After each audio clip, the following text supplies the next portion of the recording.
నేను మీకు చూపిస్తాను. అందులో అయితే ప్రకృతిని ఆరాధించిన నరకం తప్పదు అని రాయబడింది.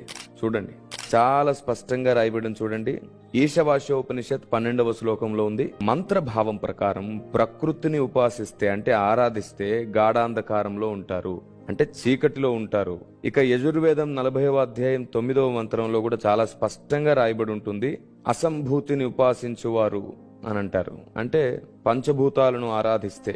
ఇక ప్రకృతిలోని గాలి, నీరు, నిప్పు మొదలగు విగ్రహారాధన చేయడం ద్వారా నరక పాత్రులు అవుతారని ఉపనిషత్తే చెప్తుంది. మరి ఎవరిని ఆరాధించాలి అంటే సమస్త సృష్టిని చేసిన ఒక్కడున్నాడు, ఆయన్ని తెలుసుకోవాలి అని ఈ మాట కూడా మళ్ళీ ఉపనిషత్తే చెప్పింది. చూడండి, అది కూడా చూపిస్తుంది. మైత్రియోపనిషత్తులో 2వ అధ్యాయం 27వ మంత్రంలో చాలా స్పష్టంగా ఉంది. దీని భావం పరమాత్మను గాక ఇతర దేవతా విగ్రహములను పూజించడం వలన మోక్షం లభించదు అని ఉంటుంది. ఇప్పుడు చెప్పండి, క్రైస్తవులను ఎద్దేవ చేస్తూ ఏదో ఒక పాయింట్ పట్టుకొని